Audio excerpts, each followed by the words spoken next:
I'm a personal believer of like your purposeful acts and like the actions that you take with intention are often the ones that pay off in the long run.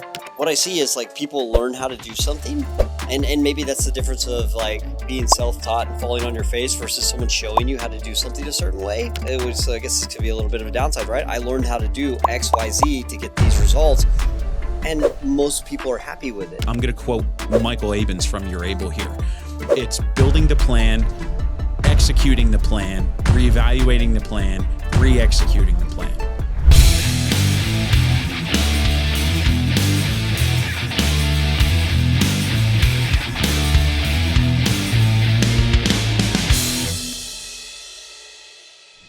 Hey everybody, it's Gabe from the Talking Paint podcast. We are back today for another episode here in season 2.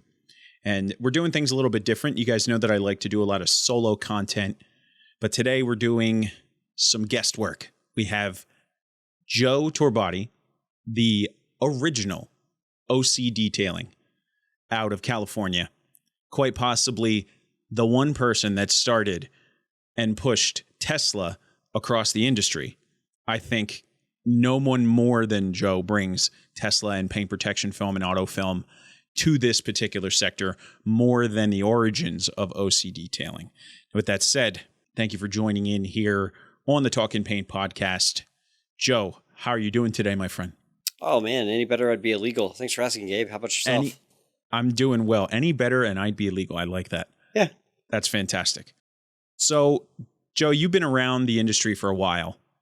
Quite possibly one of the OGs, so to speak, when it came to getting vinyl wrap and paint protection film, and just overall probably one of the few shops that understood the value of auto films before the rest of the industry did. So you've been doing it for how long now? OC Detailing since 2012. Before that, I was working at another shop since 2008. So I got some years behind me. Okay. So you've been at it for longer than most of the industry has been around. I guess. Yeah. You've been at it for a while. Yeah. Do you regret jumping into this sector and doing auto film the way that you have? No, not at all. It's been a blessing. Like the things that I've been able to do for all the people that work with me and myself and my family. It's really incredible, actually. It's crazy. I grew up in I'm Persian. I'm half Persian. So my dad, very hard on you about school, go to college. All my cousins are like doctors and stuff. And then here I am over here polishing cars. And it was a very awkward conversations. Baba, are you ever going to do anything with your life? You just make the car shiny and this is bullshit. And I'm allowed to make fun of that accent because that's my family. I can't do that. Yeah. I don't have to be PC about it. But now it's a little bit different. You're like, oh, Baba, you seem to have more money than all of us. I'm like, yeah, thanks. Oh, man. It's funny. How the tables have turned, sir. Yes. Turnabout is fair play. Yes.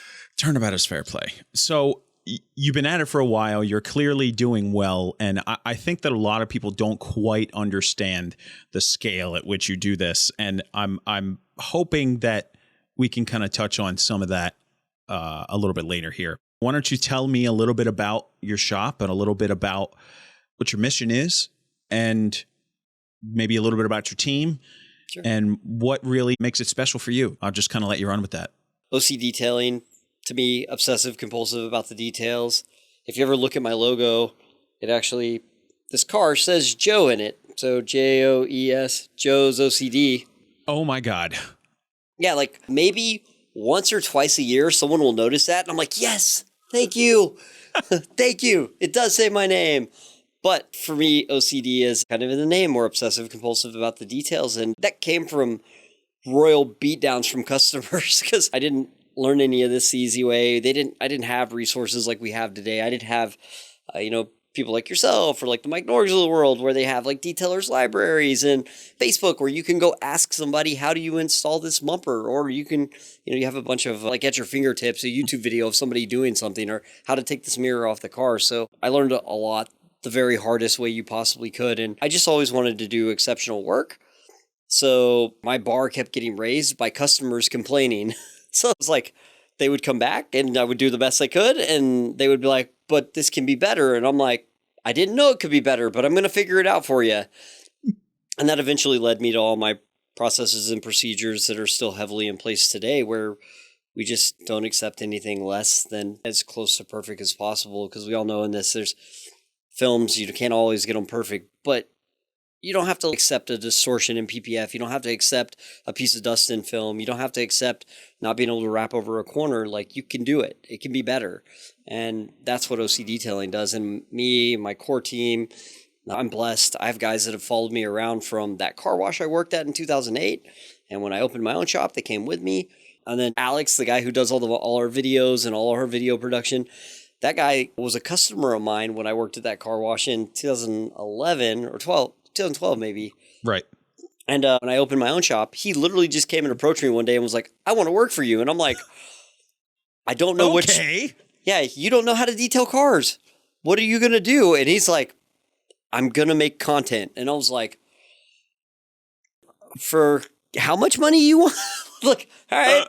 So I took a leap of faith and I said, all right, we're going to try to make this work, and kind of set forward all the stuff that we do today. And that's a learning curve with me and Alex. We spend a ton of time filming videos, content, showing people that we care about our results being exceptional and we don't accept good enough. And it's paid off. It's paid off. Like, I know that my YouTube channel is not the most popular thing in the world, but I get lots of my customers viewing it, which is great. I don't care if I'm not getting 1 million views. If I get 500 from my local area, I'm super happy with that, because that's 500 people that'll look at that video and possibly come to my shop. And then a lot of them already know, like they go price shop, they go check out other shops and they see our content and they're like, this other shop does this the way I want it done, right? Because we're built for picky customers. I always joke, every now and then I get a real one. Like we all have that moment where a customer walks in your shop and your spidey senses go off and you're like, oh God, this person's insane. I'm happy when I hear that, because I was built for that person, because no other shop will tolerate what that person's going to put them through. Dude, there's levels to this. There's levels to putting your business together. And there's definitely different tiers at which your business operates in this sector. And everybody thinks that their tier and their way is the best. And I think that what's important, I think what's really important to realize is that there are shops doing better work than you, at a higher caliber than you, and you've got a long road to go before you get to that caliber.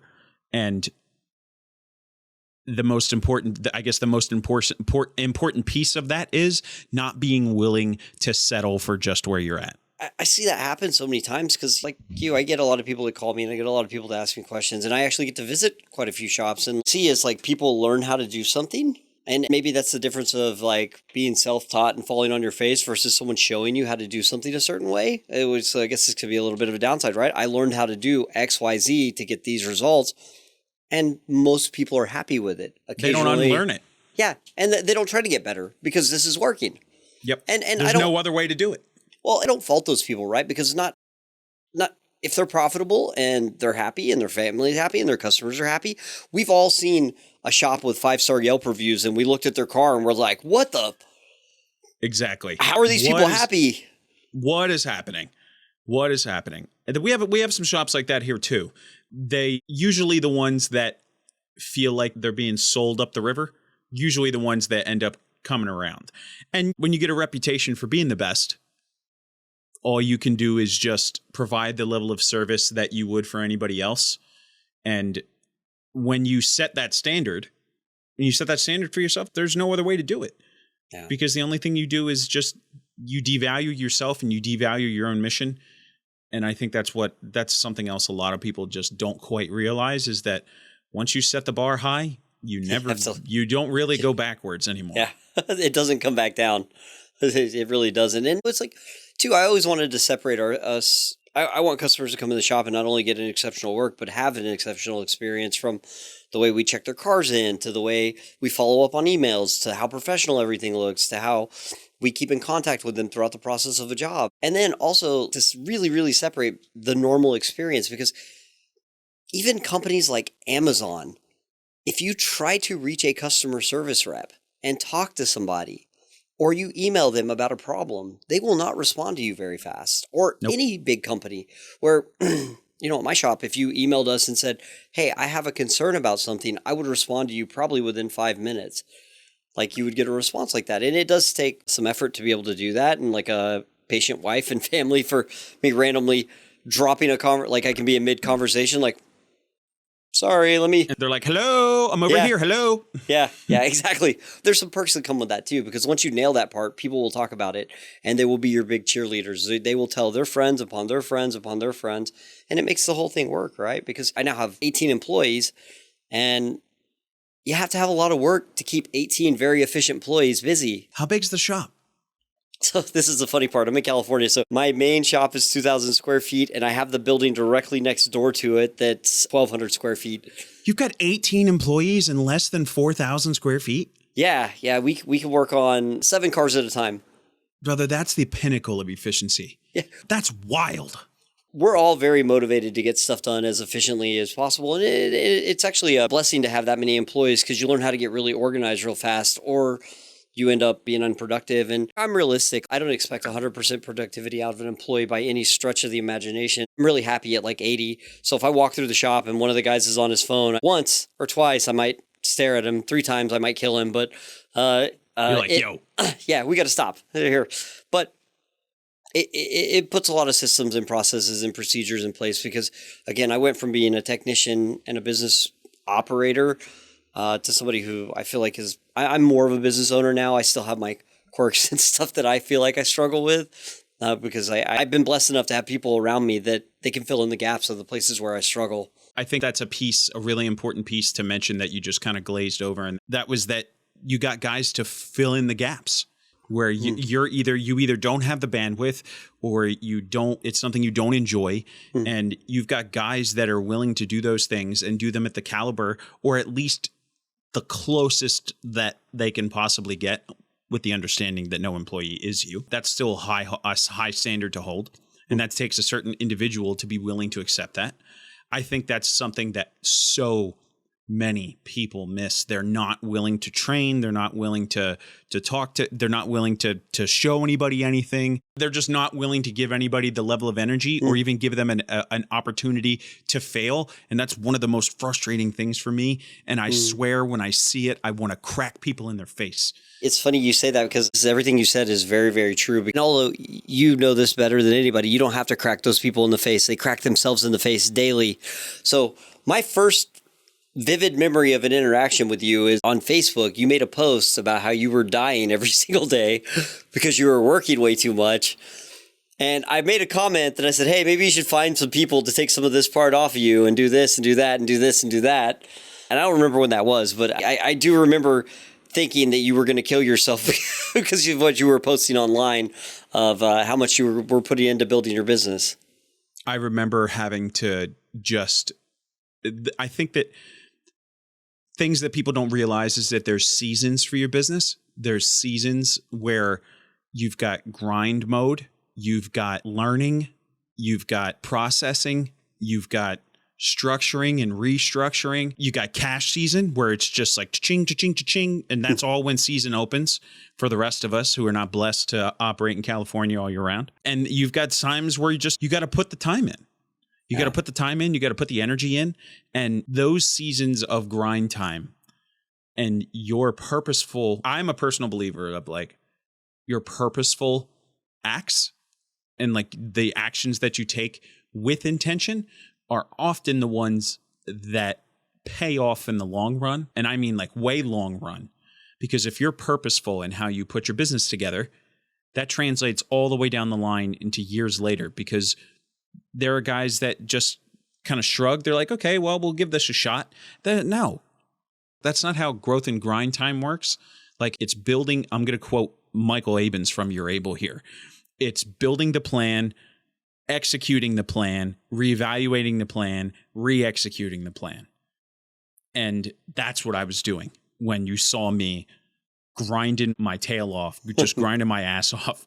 I was dying every day. And it was I remember it was so hot. I was doing all this work and I was working at home and I was working on my phone until I passed out at night. I didn't stop. And I did that for 2.5 years. No, about a year and a half to 2 years I did that. Yeah. And let me tell you, I paid for it in more ways than one. I'm sure. So many ways. Mine almost ended up with me dead. Yeah, I did it from 2014 to 2017 when I literally, I cheated. I was working way too much, so I cheated. I did a bunch of drugs, and that's how I managed to get through it. And I ended up, I ended up horribly, horribly addicted to everything. And then I had to go to rehab. But when I came out, I had a business, and I was like, oh, this is cool. I was like, I guess I did something while I was I was kind of high because I actually wasn't nearly as organized as you about it. My grind was not methodical. It was so simple for me. It was pure instinct. Keep my customers happy, keep my employees happy. And keeping my employees or customers happy meant I had to do a great job and I had to be able to take their car in on time and get it out on time. So it was that simple. And then keeping employees happy meant I had to pick up all the slack from my overpromising. So if the employees didn't finish a car, I couldn't tell them to work all night because they would get mad at me. So I'd send them home and I would stay and I would fill that void, right? So I would be the one polishing or selling film till 3 o'clock in the morning and then go home and take a power nap and do some cocaine and go back to work. And then I did that for years. And I'm not sure how I came out in the position that I did, but it all worked out really well. Clearly you made some type of correct decision during that intoxicated time frame. Well, I was a very high functioning addict. It was cool though. But I mean, next month I'll be celebrating on the 12th. I'll be celebrating 7 years of sobriety. So, dude, that's awesome. I don't even eat sugar anymore. So I'm like I went away from everything. Dude, that's massive. And I just want to say that as somebody who came from a home that had parental units that abused super heavy stuff, ultimately accounted for their demise. And that means a lot to me. For you to just, number one, that's super private stuff that not a lot of people want out there in public, but like clearly when you're at that level, you own it and you don't hide behind it, right? And I just want to say just from me to you that I'm proud of you for that. Oh, thanks, man. Not that you came on the show looking for that, but that's worth mentioning strictly because of how big that is. And I also know that sometimes talking about things that you may or may not be proud of from some point in your life is also something that's super hard. And it's something that never really, it gets easier, but it never really goes away. Yeah. So that's big props to you for that, man, because I can't imagine how many people are like in a similar position that just don't think that they can get out of it. And I think that just goes to show on the long game that just because you're miserable now doesn't mean that you're going to be miserable 6 months from now. That's true. I'm purposely very open with this because I do see it like, when you've lived that life for a long time, you kind of spot it. You're like, hey, this looks familiar. I know what you're doing.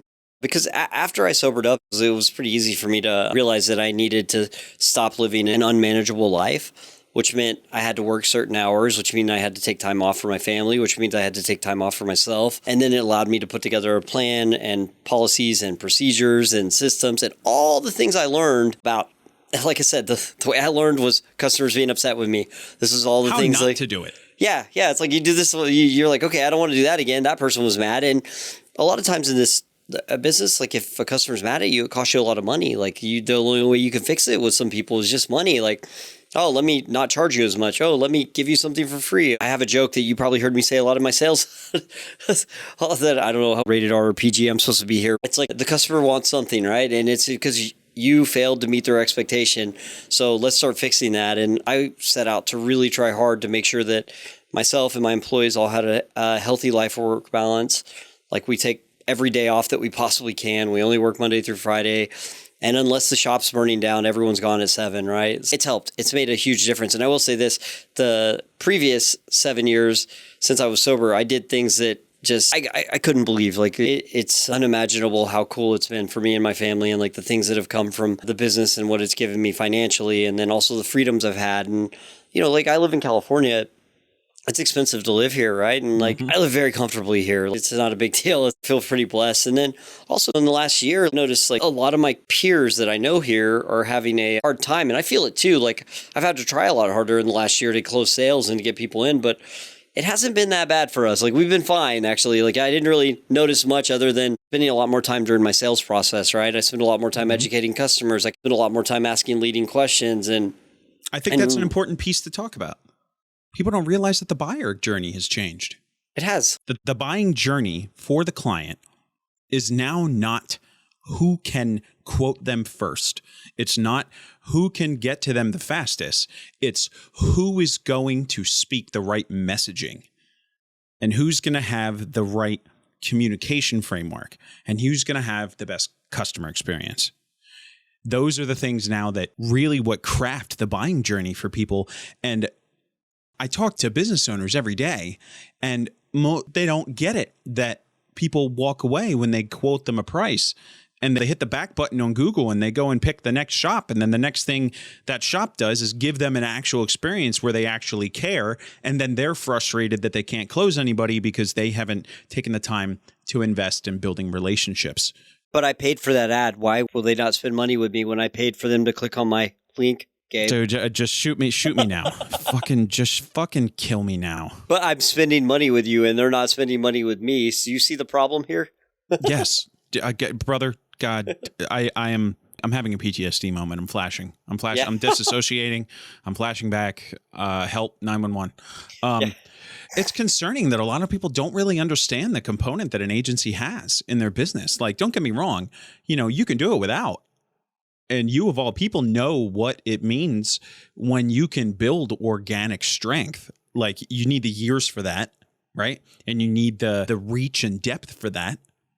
And that's really important when it comes to building a sustainable business, because eventually you transition away from focusing so much on new inbound to focusing on service your existing client base. And even people that are a year or two in can do more of that than they currently are. But when you've been doing it for 7, 8, 9, 10, 11, 12 years, the depth of that client list ultimately turns you away from what can I do more for my existing clients than what I can do for acquiring new clients. And that I say that to transition. I say that to transition into this next piece, is that people pay for marketing and they don't quite understand the role that it plays. And like you just said, they think that, I'm spending money. I should be getting and closing the lead. But what they don't realize is that they've been sold the biggest crock of shit from every other really low effort, low end agency or kid that's watched a TikTok video on this is how you start a marketing agency and you make money, right? Like, this is what they've learned, because they all use that messaging of, we delivered you qualified leads only. That's all we give you. Yeah. And the problem with that is that, and this is where I tell people this on discovery calls, and they look at me like I've got 12 heads when I say, there's no such thing as a qualified lead. It's a fucking fugazi. It's fugazi. Like, straight up bullshit. There's no such thing as a qualified lead. The only thing that an agency does is they craft your message, and they craft, using the tools provided to them by the platform, they craft your message in a manner that speaks to the right person. It just speaks to them. That's the only thing that an agency can do, outside of using whatever other very mild, nowadays, thanks Apple, mild levels of targeting that we can use. The only thing that we can do is make advertising and your messaging speak to the right type of person. When it comes to them being qualified, that falls on the business, and they don't get it. Qualification doesn't happen before you get them on the phone and begin the qualification process. People think that they should be qualified, ready to go, one touch closed. They're not willing to follow up. They don't have time to put systems in place. How do I use this? I don't understand it. This customer complained one time, so the whole system is broken. But they expect that person that comes through the front end in their ad to be qualified immediately. And that's just, it literally doesn't work that way. It's not possible. It only works with hookers. Their clientele comes in qualified every time. If that ain't the truth, fam, if that's not, God, how did we go from talking about leads straight to hookers? I just want you to know that I love you for bridging that gap the size of the Grand Canyon. I love that you've done that. Well, that's next level. Actually, hookers are in sales too. So if you ever happen to hire one, they're great sales. Like, I wanted to pay you by the hour to do sales for me, not anything else. I'm just kidding. But when I talk to people and I ask them, they tell me they have trouble closing sales or they have trouble getting through to customers. I say, okay, I'm going to call you back. Just answer the phone like I was a client. I'm going to ask you questions, and I'm just going to call you like I just found you on Google. Answer the questions I ask. No, okay. And I call them back, and they answer the phone. I'm such and such detailing, and or whatever. And I say, how much is it to wrap my car? And what do they do? They give you a price. Kill me now. They give you a price. I'm like, I did. What? Would you like to know what kind of car I have? Would you like to know if I would like to make my car a different color? Or I have a 1974 Ford Ranger with the paint falling off of it. That's what I want to wrap. Is that still that price? Oh my God, dude. It's just like The Walking Dead out here. Like these guys are just like, they're asleep at the fucking wheel. Well, and I'm so frustrated. We got ruined. We like even myself and my staff at the shop, we got ruined because of all the obscene money that got pumped into the world. Oh, and nobody cared.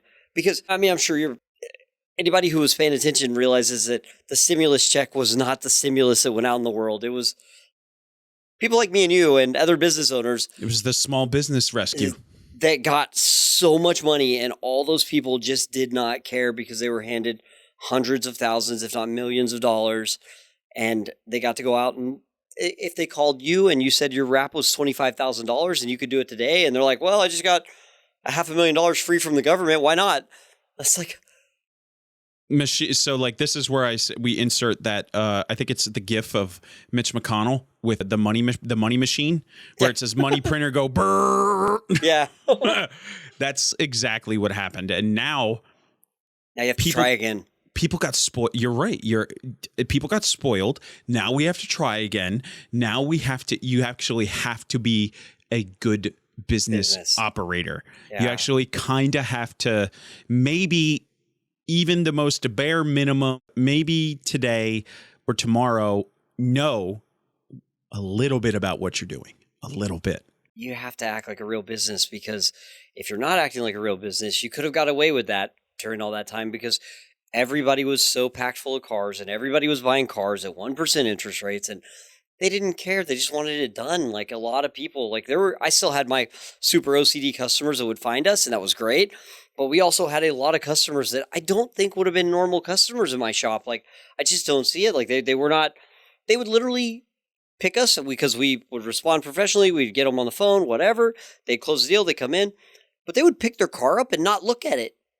And then sometimes they would ask me, what did we do? And I'm like, you spent $15,000. What do you mean? What do you do? I don't know. My brother told me to come here. So. Oh my God. Nobody's saying that anymore. I just want you to know that. Nobody's doing that. No one's doing that. And that kind of translates into, let's talk about what's working and what's been helpful, right? We talked about your key to success, right? We touched on that. What 3 things would you recommend to other operators? If you had to give them any piece of knowledge, what would those 3 things be? Knowing what you know now and moving into this year.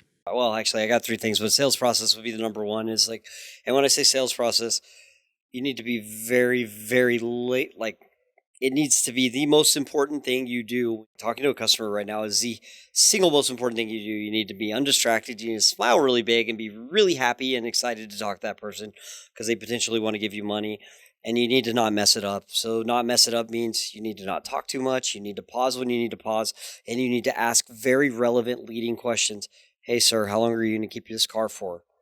If they ask me, hey, I need a price on how much to wrap my car, what type of vehicle do you have? I have a Tesla, or I have a Porsche, or I have whatever it is. Oh, great. How long do you plan on keeping it? I'm going to keep it for 5 years. Oh, awesome. Do you plan on daily driving this? Is it a weekend car? Is it, and usually you can tell. Someone's like, I've got a GT3 RS. You're like, is that your daily driver? Like, no, it's a track, right? A weekend car, right? There's some mix-in ones there. A turbo Porsche. You don't know. That person, somebody could drive that every day. You talk to the customer and like, you really ask those leading questions and get them engaged with you. And then also tell them, I usually like to apologize mid-questions and go, hey, I'm really sorry I'm asking all these questions. It really helps me make suggestions that are tailored towards you because I don't just want to offer you everything if you don't need it. And they love it. And I mean it too, right? I was on the phone with somebody today and I told them not to buy PPF because they lease their car. If I lease the car, I don't care if it gets rock chips on it. I could care less. Yep. But I do feel like I have a first world problem. I literally feel like something's wrong with my life if my car is dirty. So this is an ideal ceramic coating car because it just makes it easier to clean. It looks shiny. Yep. Great. If it gets rock chips, who cares? You're giving it back in 3 years. They're not going to ding you for that. It's normal wear and tear. So the customer said, okay, he booked a job. And then he called me back 10 minutes later and was like, actually, can we just do PPF on the whole car? I don't want to. So I was like, I tried. I tried to talk People you out of it. value that. Listen, I can sell anybody anything under the sun, and I can sell it to them at the maximum level that their wallet allows because we can do objection chasing and redirecting all day long. But when you weaponize that against the client, the only thing it does is set you up to not pay attention to how that person is speaking to you. And it's so bad. It is. You feel dirty. You're like, did I just do that? I just rammed something down someone's throat. They didn't even want to buy it. Yep. I'm like a horrible person right now. I'm going to go home and think about this all night. And I'm going to call him back tomorrow and tell him I'm really sorry. You shouldn't do any of this. I don't think you can afford it. I don't know. You just probably shouldn't. Yeah, exactly. And that's sales process is the number one out of all the things that I troubleshoot for businesses, out of all the things that I do on consult contracts, out of all the things that I uncover about businesses that I work with, whether it be on the front end, like with clients that work with us, we can jump into their CRM and see how they're communicating. We can listen to calls. We can, and that's like, because our goal is to help and support them. It is. Sometimes I'm just like, oh God. And other times I'm like, yo, this person is killing it. And I immediately can tell from like in the first 30 seconds, the type of call it's going to be. The biggest thing for every single business, their sales process suffers at some point in the journey and in the buying experience for the client. And it's usually the linchpin that determines whether they win or fail. Number one, it's for me that I see is speaking with a little bit, just the bare minimum, little bit of arrogance, just that little bit. That's just, you tiptoe on it. Just that little bit makes such a difference. There's a really fine line between arrogance and confidence, right? Right. So that's why you tiptoe on the arrogance side a little bit, right? When you say, listen, you get into that messaging framework where you say, I'm not sure what these other guys are quoting you, but I can tell you that without a doubt and shadow in my mind that I know for a fact that if I put my car next to the car that they do, you're going to pick our car every time. That's tiptoeing the line of arrogance, I think, a little bit. And some people view that as like grimy or dirty, but at the end of the day, the only thing that matters is that you delivered the message in a manner that was non-threatening and that the client understood. Well, I've never lost a job to that statement. Never. Well, it's also that you deliver on that statement, right? Like your car has to look better. And if you're really confident that's the case, it's pretty easy to say it, right? Like I know I say, I have a line very similar to that I tell customers like, well, I can't speak to what other shops do. I have no idea. I can tell you if you look at their work and you look at our work is better. And I mean it, like, because it's like I see it all the time. And that's leaning on that, knowing that you're confident on that is really important. And I think that a lot of people miss that. That's the thing that just gets right over their head. They're like, and when you tell them that, they're just like deer in headlights, like somebody just set off a bomb and they're staring at it. It's like Oppenheimer is happening. Not quite that, yeah. Well, sometimes though, people too, like, just people being people. I want to believe anybody that would take the time to reach out to you or to talk to me or is really trying their best, right? Like they maybe they're where I was 5 years ago or 6 years ago, and they're working on getting there and they're doing the best work they can. But they see, again, this is a double-edged sword. You got the Facebook thing, and you got where you're seeing all these guys put up awesome work, and you got videos where people like me are walking around an inch away from an install and you can't see it there. And then they feel demoralized by it because they can't generate that result, right? Mm-hmm. So they sound like their confidence is beaten because they're telling customers like, yeah, we'll do a pretty good job. We'll pre-cut it. It'll be what it is. There'll be corners don't get wrapped in. But I talk to people. I'm like, hey, if that's what you're doing and that's how you set your business model up, own it and be happy that you can do that to the best way it can be done. So if you're just plotting and sticking, hey, I use this program. I modify my edges. That way I can wrap most things. There's some corners that are exposed, but those tend to lift and pucker. So this is a better fit. For whatever reason you want to say it, own it, build value in it, and then say it confidently, and it'll help you tremendously close a sale. Mm-hmm. I would agree that having and understanding the level at which your business operates eludes operators. They don't understand that they're not at the level that they're talking about. And once the business talks to the other business that is at that level, that's when it's game over. So that kind of points back to, you better have your messaging right. And you better have your, like when I say messaging, you better have your framework in which how you speak to people laid out, in how your business is supposed to portray itself and how it communicates to others from the standpoint in which you're at. That's what I mean when I talk about messaging. Like, our messaging for both you and I is that we're the best and we know it, right? Whether there's a better shop, and listen, for me, there's at least 2 shops around here that will give us a run for their money. At the end of the day, we're probably going to go that little bit extra, and just to get it right and just to like say that we're the best. But at the end of the day, when you can speak on it and know it versus maybe not really understanding where you're at, those are 2 totally different levels of messaging. Well, it goes hand in hand. You were asking me 3 things that I would say to any business owner. 1, sales process. 2, expectations. And that comes hand in hand with what you were just talking about. If you're going to speak at a certain level, you have to be able to generate that because you're now setting an expectation for your customer. And the only reason I've never had somebody, like, if I say, hey, give me your worst story, tell me why a customer was mad at you. Or if I ask you, tell me why a customer's been upset with you, or tell me a bad customer you've had. Every single time I can pick it apart and it's a failed expectation set by the business owner. Always. Yeah, it never fails. Like, it's every single time it's your fault. And then being very human, and I say that a lot because people are humans and not everyone's self-aware, but when you tell someone, can you just admit that was your fault right now? And they go, it was my fault. It's like a light bulb goes off in their head. Ding! It's like, I'm going to grow now. Oh, okay, cool. We're going to fix this. Dude, people don't get it. That's the second thing that people hate so much, is that they are unwilling to accept that they are the problem. They're unwilling to accept any criticism of themselves. And they're just flat out, they're not willing to hear any of it. And those are the ones that end up closing. Sometimes, yeah, it's like sometimes it's weird. You get some unicorns out in the world, some total pricks that just don't care, and they do sloppy work and somehow have stayed in business forever. And you're like, I don't even know how this person still works or does something. Maybe I don't know. It confuses me because again, it goes back to like where you see a car that is just absolutely trash work, and they didn't say anything, or they'll bring it to your shop and ask you to fix it, but then they won't go bash that other shop. They won't leave them a bad review. They won't say anything. They won't tell anybody. And you're like, if something 1/100th of this left my shop, I would get ripped apart by a customer. Like, they would kill me at the doorstep, but I set the expectation that won't happen, right? That's expectations is another thing that everybody fails at. So let me tell you, this is what we do. I'm going to take credit for this, and I'm going to say it. The digital terms of service agreement idea, that came from me. That was my idea of putting together a digital terms of service agreement to send to the client first. Right? So we would send that link to them. It would have all the terms of service on it, like every bit of it. And then at the bottom of it contains check marks that says, and it highlights all the key points for each service.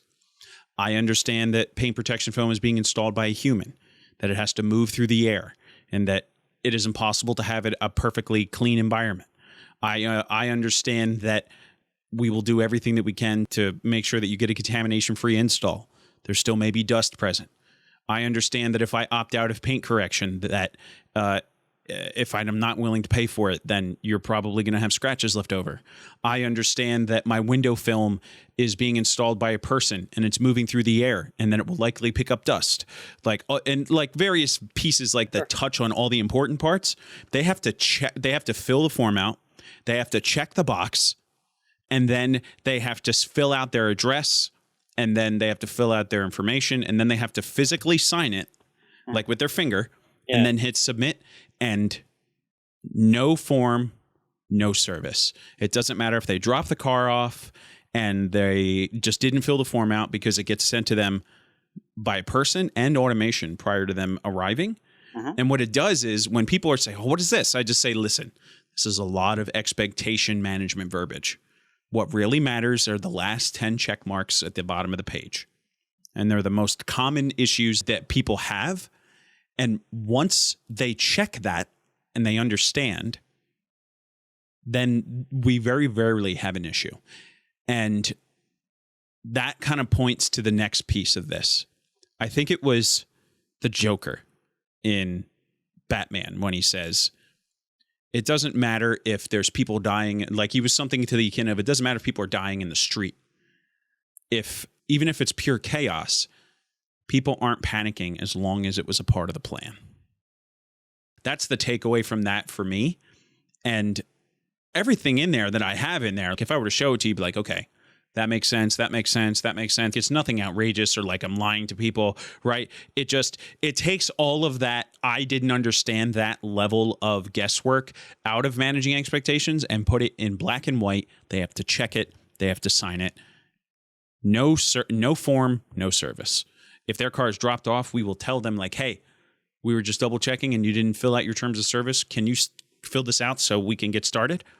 Never have I've had maybe one person tell me, I'm not signing any terms of service. And I'm like, good day, sir. Come and get it. Come and get it. Yeah, we have something very similar that we send out to people. It's a check-in sheet, and it has something they sign and lets them some expectations. That being said, like I always go over it with people in person. Like every time someone drops off a car, I insist me or Maddie or Alex or one of us in the office will go out and go over everything with them and then tell them as well in person. I find it helps a lot. And also it makes them feel more comfortable. If you're like, hey, just want you to know that this basketball can't be wrapped in one piece with no seams. It's not possible. And I know we're OC detailing and you probably expect that, but we can't wrap your basketball. Sorry. Exactly. So let's transition. We're getting ready to wrap up on time here. So I want to cover one or two of the things. Sure. Wait. I got my third thing here because you asked me for three. So. Oh, all right. Hey. So 1, sales process. 2, expectations. 3, communication. If you communicate with your customer that their car will be done on Thursday and on Tuesday it's not going to be done, call them or email them. Yes. Let them know right away. Once the car's there, don't assume the sale is done. Sales don't stop. Even when the car leaves the shop, if somebody hits you up after they leave, like you go through the whole car with them, explain to them all the things that are on that check sheet for you that, hey, those bubbles are there, they go away. Hey, we're going to have you come back for a 30-day follow-up just to look everything over and make sure it's all doing what it's supposed to. It should take 30 minutes. We'll get you a cup of coffee while you're here. But we just want to make sure our job's going to last for the 10 years it's supposed to. Super important follow through and communication on the back end of that. And I see a lot of people mess that up. Because if you tell a customer their car is going to be done on Thursday and you let them know on Thursday that their car's not ready or you haven't worked on it, because a lot of times these cars have nannies in them. They're electronic. Like I can spy on my Tesla anywhere. I can spy on my other cars. Any one of my cars, I can tell if it's moved, if the doors are open. It's like, so the customer knows that stuff too. So if you left their car in the parking lot because you had 14 other cars to work on, they know that. Most of the time, they'll be cool with it if you just talk to them instead of avoiding it and hoping that nothing happens. Exactly. And we, at my shop, I hammer into my guys that you had better be in communication for timelines. You had always, if the timeline changes, you better call the customer before you call me. Yeah. You better call them and you better tell them immediately, even if it's just a text and even if you have to bullshit your way through it. Yeah. Even if it's like we got behind, all you have to do is, in terms of the customer and how you communicate with them, All they need to hear is that you weren't happy with something and you wanted to redo it. The goal is to like not lean on that. The goal is to be real forthcoming. But listen, if it comes down to it, like that's an option that you have. Like, hey, I wasn't happy with how something came out. I want to redo it. And at the end of the day, perception's reality. And the goal isn't to lean on that as your primary communication method. But that's one that's a trick I've had to pull out of my hat. COVID was great. Yes. It's like, yes. My staff got COVID. I'm sorry. That's why we're behind. Yeah, they got sick. Yeah. They got sick. They're vomiting all over your car right now. I'm really sorry. Yeah. Not inside, though. We can wash it. So I guess let's kind of switch to the last point here. Based right now, what are some of the negative things that you're seeing taking place in our sector that need to be corrected immediately at whatever level you're seeing them at? Oh, man, I wish I had an answer for this. I saw it when the text you sent me, but I so avoid everything like the plague. I just stay in my lane and I don't care what anybody else is doing. I don't pay attention. You know what? I was going to ask you, Ken. I'll ask you, why do people hate you so much? I see it on Facebook all the time and I'm like, yes. I don't actually pay enough attention to go through and read it, but dude, you get some hate on you, man. It's crazy. Certain groups, one of them was to gatekeep other marketing agencies that wanted to enter the space.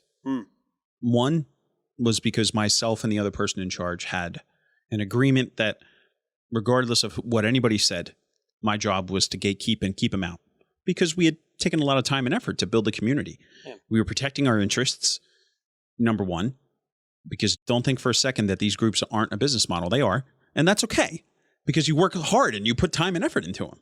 The other part is that allowing people that aren't vetted into the inner circle allows people to be taken advantage of. And that was it a survival mechanism, me gatekeeping agencies out of certain groups? Absolutely, for me and the other person involved. The other side to that is that I also saw agencies come in and take advantage of people and flat out steal their money. And I'm seeing it happen right now. People have come in after the fact and they're talking about trying to extract $10K from people and then not delivering on it. And some people buy into it and they don't get what they asked for or what they paid for.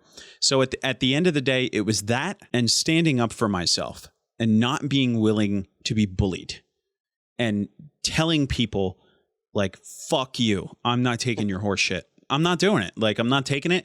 And you can pound sand and you can kiss my fat ass. That was the stance that I took. And could I have communicated in the moment a little bit better? Probably. I probably could have. But at the end of the day, I was fed up with people and I decided that I was done. And then what happened is I got drug hard.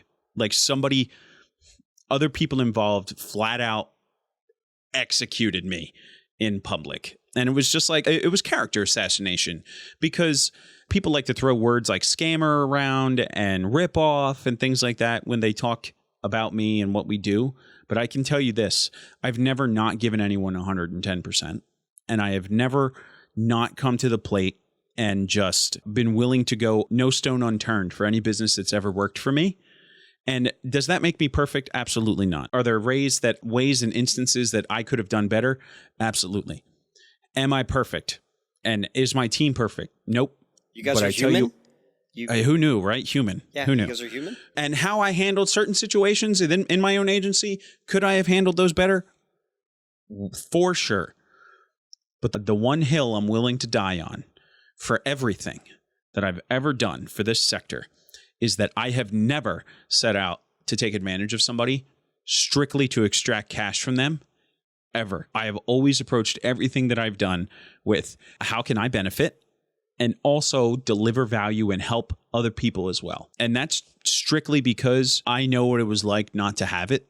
And I know what it was like to figure it out on my own. And as somebody who didn't know anybody and made the wrong choices, as somebody who was there and didn't have the right guidance, I know that everything that I do and everything that I approach is for the industry.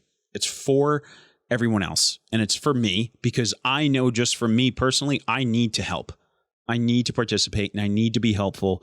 And that's just a part of me as a person because it matters to me. And it matters that I'm helping people as much as I can because That's a core value for me. And I'm unwilling to accept anything that anybody has to say about me and anything that we do at any fact, at any level, other than I'm imperfect, just like everybody else. I've made mistakes, just like everybody else. And I will die literally in a hail of gunfire to stand on my principles and to no longer be bullied by anybody. That's it. Sorry to interrupt, man. Did you almost die the other day flipping your car over? Yes, I did.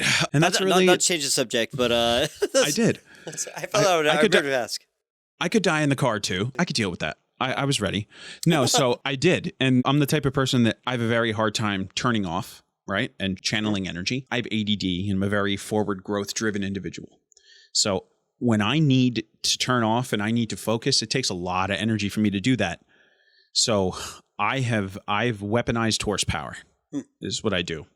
And I take every precaution that I can. Is it the right thing to do? No. But in the right setting and done correctly, it's okay. And a lot of people take a different view when I talk about this. So I will get up early, 4:30, 4 o'clock. Sometimes I'll do it every day. And I will drive for like 2 hours before I get into the shop. Before I do anything, I have a set specific route that I take. And you know what happens if you've done enough laps around a track at any given point, you know that the more you do it, the faster you get at it. Yeah. You know what you can do and what you can't do. And I can treat the road just like that too. But the biggest reason why I do it so early in the morning is that there's nobody around in terms of somebody else to get hurt. And I can see if there's traffic coming around a corner that I can't see from lights reflecting off of woods and other structures, right? Because you can't see that during the day. Ultimately, I do it because I don't want anyone else to suffer at my own negligence. So the other day, there was black ice on the road. And this is really funny. I was traveling closer to the speed limit than not. So I'm usually exceeding the speed limit by very large amounts. And I don't know whether or not that makes it into the public episode, maybe into some like B-roll stuff. I push the limits. I'm usually on the limits in terms of like the grip. And if you've seen anything or know anything about my cars, that I put a ton of money into suspension and safety. And the biggest thing I did was invest in tires, brakes, really good coilovers from Cygnus Performance. Those were fantastic. And I will, for any other car that I own, if there's a Cygnus Performance coilover kit, I will buy them 100%. And there was black ice around that morning, and I'd seen it in a few other places. So I was traveling slower, and I came up on a blind crest. That's the type of hill where like you can't see beyond it until your eye breaks the horizon. Mm-hmm. And as soon as my eye broke the horizon, I was already on the black ice. And I lost all input in the car. And I ended up in the embankment, and then I ended up rolling it. Luckily, I was wearing a harness, and it kept me in the seat. At one point, I let go of the steering wheel, and I just held on to the harness for dear life. Yeah. Right? And it was a 4-point harness. It wasn't really anything meant for safety other than to keep you in the seat, like during autocross and stuff like that. Mm-hmm. I held on. And the car rolled, and that harness and that seat that I put in from Sparco is why I'm still sitting here. I've got a little bit of back discomfort because I lifted out of the seat and then slammed back down on my tailbone. Ow. Yeah. So it's right now I'm a little sore. That's why I'm shifting in my seat a lot. I was able to open the door and walk away from that wreck after rolling the car, almost completely unscathed. That's awesome. I'm glad you're okay, man. Tell the wreck. I had a mental note to ask about that, but me to you, whether this makes it on the podcast or not, it sounds wildly immature of you to go driving like a maniac. Oh yeah, dude. It's like, 100%. It's like 100%. Not that I have room to talk. I have done some insane, stupid things like on the way to paintball. Like, so you're driving my paintball. This is where I find peace with the world, and I stop thinking about anything. It's a glorious moment for me. I shoot him, he shoot me. That's it. There's nothing else. Just shoot him, shoot me. Okay, we're good. Did you shoot him? Yes. So I love paintball for that reason because it turns my brain off. I have the hyperactive version of ADD. I've got the ADHD. Mm-hmm. Why I'm moving around in the chair so much is because of that, not because of anything else. But paintballs, that's an important thing to talk about. It's amazing. Because both of us have a lot of ties to that. And I have really fond memories of paintball, and I miss it. I miss it a lot. I did like Division 3 and Division 2 X-Ball with Misfit Toys when the PSP was still around, before it transferred and turned into the NXL. Yeah. Yeah. And that was some of the best years that I've ever spent with a group of people. And if you know anything about paintball and how it grows and how it goes, people come and go. Usually they don't come back. And I miss it a lot sometimes because I miss that camaraderie and I miss my friends and I miss just those memories and feelings. And I miss 15 balls a second with the 1, 2, 3, 4 full auto XL mode. And I miss all of that and just having a way to just channel rage into the end of his 14-inch barrel. Violence. Yes. That's it, dude. That was it, dude. You just, when you played tournament paintball, that's all it was. It was just nothing but unadulterated violence. That was back. They let you run uncapped back then. Now they cap you at 10.2 balls, so you're not painting anybody if you hit the. I mean, you could light someone up, but you're not painting them. They're not like dripping paint off their face when they walk off the field. Because I play rec ball where they let us run uncapped, and like, yeah, you get the receiving into one of those ropes. It's I miss that a lot. Traveling all over the place. I reffed PSP in 2008 in Phoenix. That was the hardest event that I ever did. I ended up passing out from heat exhaustion. I can imagine. I almost got pushed out of a moving van into a cactus. so much fun. That was so much fun, and I miss that. I miss that a lot. Wait, you missed almost getting pushed out of a movie? It was absolutely, because it was nothing but chaos, and it was nothing but just shenanigans. That's an interesting thing to miss, but cool. I miss that. I just miss that whole experience from paintball. I will say this. Some of the best people I have ever met in my life, I met on a paintball field. Like, just the coolest, like, most honest, humble, down-to-earth guys, like, I have ever met, or, like, group that I play paintball with now.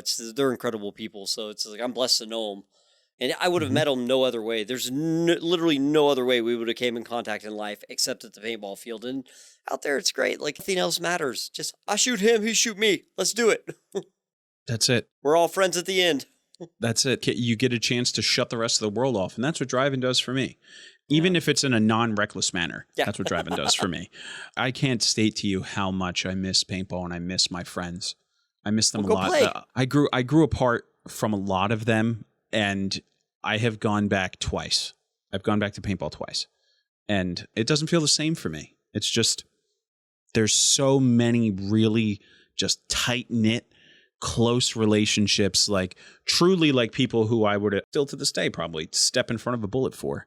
And like that type of blood, sweat, and tears when you put into tournament paintball is the kind of level of energy and input that gets shed while you're building that and learning and growing and gelling and that whole thing. That's a different level of connection that you have with people. And I have a hard time getting beyond that, because it was truly some of the most happiest times of my life. That's cool, man. It's like you got to go back out to the rec field. Just go goof off.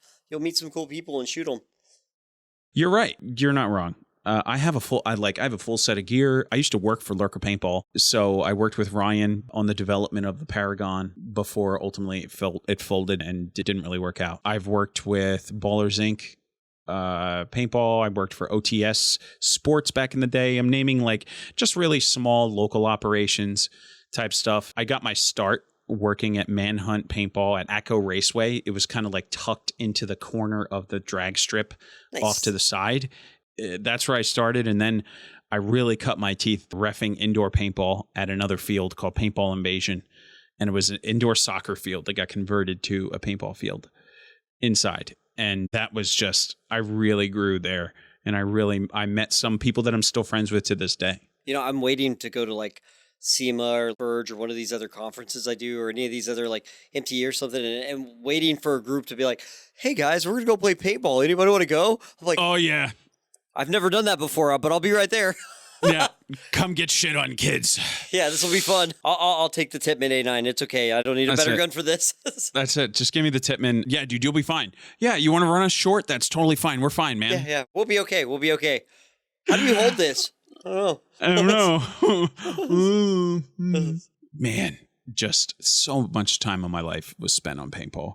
I don't know if I could put it into words, how important that was for me in my life. I don't know if I could truly put that into more words, other than I'd leave a lot to have some of that time again. I'd leave a lot behind for that. Yeah, I always feel like, in my opinion, it's pretty great. But I always feel like I'm existing between days I get to play paintball because I love it so much. Like, I have to do everything to make it to this next paintball day. It's To Sunday. yeah, right. Sunday to Sunday. I only get to play twice a month. It was like kids and family and work. But Saturdays a month, I get 8 hours of. I shoot him, he shoot me, and it's glorious. I'll take it. Where do you play out there? Oh, I play in Livermore. There's a local field here, American Paintball Park. It's the best people. Like, no egos. Everyone's like so humble. Everyone's so happy. We all go out. We all play really hard. It doesn't matter how they split the teams up. We're all going to be even. It's going to be fun. And some days you're the hammer, some days you're the nail. But at the end of it, you all go sit down. We eat lunch together and hang out. It's really great. But going back to all the stuff you said about all those people giving you all that shit, man. That's the things I heard you say is that people attacked you because I was upholding an agreement that I had. And when confronted, the other person did not speak the same story that I had. And the only thing that I could do was just... Yeah, I get it. That's it. I get it. Well, it sucks, man. But me, I also heard you say something that I feel very much the same way. You're like, hey, I've never done anything dishonest. I like to sleep at night. That's how I feel about my life, too. Is like wholeheartedly believe when it comes to employees, customers, everything, just always do the right thing and everything else will work itself out. Like, it's not that I'm doing everything for my benefit or that I'm greedy or I'm thinking about any of the money I'm going to make. It's always just do the right thing by your customers, do the right thing by your employees, and everything else will be a side effect. 100%. I feel like if the industry in itself, and the industry is much larger than what we see in our social circle, but for those operating in the social circle and living there and seeing and learning there, I think that if we all understood that there's a level of shit that you're not seeing, and we all and if we all took just a step back to just see that the only thing on socials that you get is the best, like you get the best parts. Very rarely do you get to see the negative parts and all the shitty parts from people. So I think it's important to understand that your journey really isn't that much different than most of the other people that are there. Yeah, everyone has their ups, downs, and struggles. And actually, it's funny, like when I saw you at the growth conference. Yeah. I heard so many speakers go up on stage and everybody said the same thing. They all said something different, but if you were really listening, they basically all said the same thing. Like all of us had the same story. All of us had the same learning experiences. All of us went through the same thing with customers. And that landed ultimately all of us in a position where we were able to stand up in front of other business owners and talk, right? Because we went through that experience and had it. And it's really cool that we're able to do that because you get people out in the audience who maybe are going through that right then or experiencing it right then. And they're like, wow, there is an answer to this. It doesn't have to feel doom and gloom because we've all been there too, where it's like, this is really worth it. I want to keep doing this. Like, do I want to get up today? This is bullshit. I don't think I want to do this anymore. Like, oh, this sucks. Like, where was the nearest truck that I can step in front of? Yeah, right? Please. That'd be great. It's funny, like, I remember, like, when I was on drugs, too, but I used to fantasize about, like, walking into a restaurant and, like, a mass shooter coming in and me and just jumping in front of that guy, taking his gun and getting shot in the process. And then one of my good friends was like, you're a selfish prick. The way you want your life to mean something is for a bunch of other people to die. And I'm like, fuck, I never thought about that, but yeah, I guess you're right. Maybe I don't want to jump and have a mass shooter rest. So, oh my God. Yeah, that's eye-opening. Thanks, buddy. Oh my God. Listen, I think on that note, I've probably my tailbone's killing me. All right. So, no worries, man. Everybody, thank you so much for tuning in and hanging out with me and Joe. Joe is, again, the owner-operator of OC Detailing here in California. The original OC Detailing owns the trademark on that name.